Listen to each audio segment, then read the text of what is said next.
Good morning. Blogger Joyita চ্যানেলের একটি নতুন ব্লগে স্বাগত জানাই সবাইকে। কেমন আছেন সবাই? আশা করছি সবাই ভালো আছেন, আমরাও বেশ ভালোই আছি। তো সকালবেলা একটু বাগানের ফুল টুলগুলো তুলে নিলাম। যদিও এখন ফুল তুলে কোনো লাভ নেই, এখন সময়টা সত্যিই খুব খারাপ যাচ্ছে, আপনারা টাইটেল দেখে বুঝতেই পেরেছেন। তবু স্থলপদ্মটা তুলে আনি কেন জানেন তো? একটুখানি মানে সাজিয়ে রাখবো, ফুলদানিতে একটু সাজিয়ে রাখার জন্য। সেই জন্য নিয়ে আসি, যাতে একটু ভালো লাগে। পুজো তো আর এখন দেওয়া যাবে না। তো সকালবেলা এদিকে বিছানা কাঁথাগুলো একটু পরিষ্কার করে নিচ্ছি। আর এই যে এই লাফটা, এটা পড়ে গেছে, তো এখান থেকে চেষ্টা করলাম একটু তুলে দেওয়ার, কিন্তু দেখলাম যে না, হচ্ছে না। তাই ওপর থেকে উঠেই গিয়ে করতে হবে কাজটা।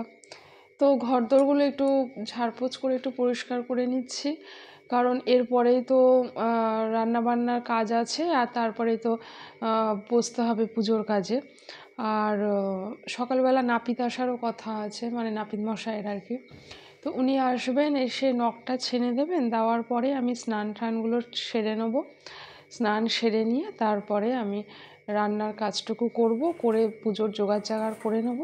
তারপরে তো ঠাকুরমশাই চলে আসবেন, উনি ওনার মতন গুছিয়ে নেবেন, কারণ ওনারও তো একটা নিজস্ব গোছানোর একটা প্রয়োজন আছে, তাই না? উনি ওনার মতন গুছিয়ে নিয়ে তারপরে পুজোয় বসবো। তো যেহেতু আমি ভয়েসটা পরে দিচ্ছি, তাই বলতে পারছি পুজো করতে প্রচণ্ড সময় লেগেছিলো, অনেকটা সময়। প্রায় আমি নিজেই মন্ত্র পড়েছি 3 ঘন্টা, মানে উনি মন্ত্র পড়িয়েছেন আমাকে, আমি বলেছি। তো সেটা 3 ঘন্টা সময় লেগে গেছে। তারপরে তো ওনার নিজের জোগাড় জাগাড় রয়েছে, নিজের কিছু পুজোর মন্ত্র পড়ার কাজ আছে, সেই সবগুলো মিলে আরও 1-1.5 ঘন্টা। তো টোটাল মানে অনেকটা সময় লেগেছে। তো বেশ ভালো করে গুছিয়ে বিস্তারিতভাবে উনি কাজটা করেছেন, মানে এত ভালোভাবে মানে কাজটা সম্পন্ন করেছেন, সত্যি খুব প্রশংসনীয়। তো যাই হোক, এদিকে আমি এই বারান্দায় সকালবেলা এসে একটু বালিশ কাঁথাগুলো একটু রোদে দিয়েছি। তার কারণ এই সময় তো একটুখানি, যেহেতু আজকে চতুর্থীর কাজ হবে, আর মেয়েদের তো চতুর্থীর কাজ করতে হয়, তো সেই জন্য সবগুলো একটুখানি ঝাড়পোছ করে একটু পরিষ্কার পরিচ্ছন্ন করে রোদে ঠোদে দিয়ে বা বিছানার ওয়ারগুলোও চেঞ্জ করে দিয়েছি সব, দিয়ে এগুলো সব রোদে ঠোদে দিয়ে একটুখানি ঠিকঠাক করে রাখছি। আর কীভাবে কি হলো বৃত্তান্ত সেটা পরে বলছি। মাছ পাতুরি করছি, এই যে পাতায় মাছ পাতুরি। একটু মাছটা, সবজিটা একটু বেশি আছে বলে চাটুতে করলাম না, আর না এই যে চাটু নিয়েছিলাম, এই যে চাটু নিয়েছিলাম, কিন্তু চাটুতে করলাম না, কারণ চাটুটা না ছোট পড়ে আছে। এটা বড় চাটু, আর একটা চাটু আছে সেটা ছোট, ওটাতেই সাধারণত করি, কিন্তু এটাতেও ছোট পড়ে আছে, তাই কড়াইতে দিয়েছি। চাটুতে হলে ভালো হয়, তা না হলে আর কি করব।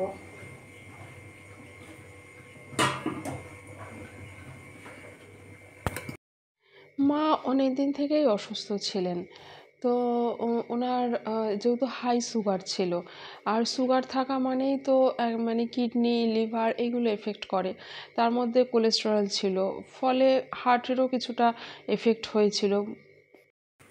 এই যে একটা পার্সেল এসছে, তাই তোজো বসেছে মিস্ত্রি করতে, ও হচ্ছে মিস্ত্রি। এই যে এই এই একটা তাক, এই যে, তো এই দরজাটা লাগাতে হবে, আর তার সাথে ভেতরে দুটো তাক আছে, তাক দুটো করতে হবে। তাই এই যে মিস্ত্রি মশাই, একটুখানি এদিকে আপনার চেহারাটা দেখান, ভিজিট কত আপনার?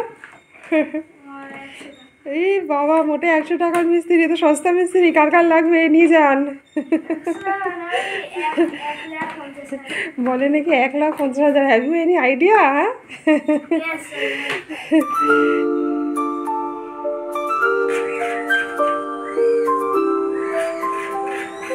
তো রান্না বান্না তো সকালবেলা সব সেরে নিলাম, সেরে নিয়ে সকাল সকাল স্নানটাও করে নিয়েছি, করে নিয়ে নতুন বস্ত্র সব পরে নিয়েছি, সবই নতুন। তার কারণ যেহেতু পুজোয় বসতে হবে, তো মন মেজাজটা খুব একটা ভালো নেই। যদিও চতুর্থী আজকের অনেকটা দিনই হয়ে গেছে, কিন্তু হলেও চেষ্টা করছি নিজেকে একটু ঠিকঠাক রাখার।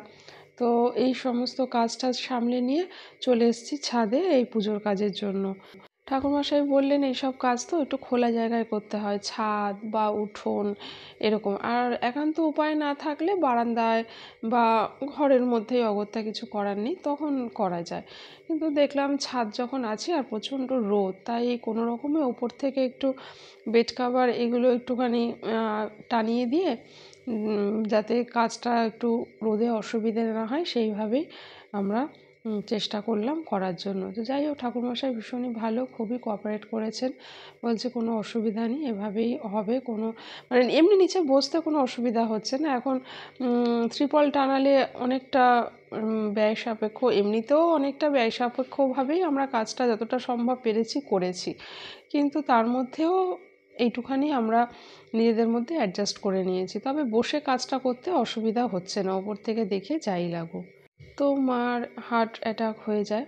তো ভগবানের কাছে প্রার্থনা করি যেখানেই থাকুক ভালো থাকুক, সুস্থ থাকুক, যাতে ওনার আত্মার শান্তি হয় সেটাই আমরা কামনা করি। তারই চেষ্টা আমরা করেছি।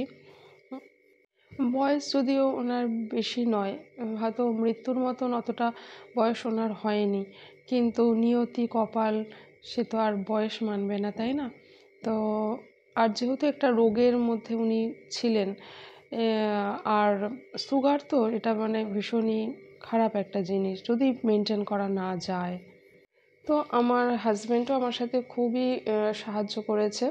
সারাদিন আমি উপোস করেছিলাম, আর ও আমার সাথে সারাদিন উপোস করেছিল, মানে চা বিস্কিটটা খেয়েছিল অবশ্যই। আর ছেলে অনেক দুপুর পর্যন্ত ছিল, কিন্তু শেষ বেলার দিকে আরও পেরে ওঠেনি। তাই বললাম ঠিক আছে, তুই নিরামিষ ভাতই সেদিনকার আমাদের হয়েছে, আমি বললাম তুই খেয়ে নে। খুবই কষ্টের, বেদনার, আর কি বলবো।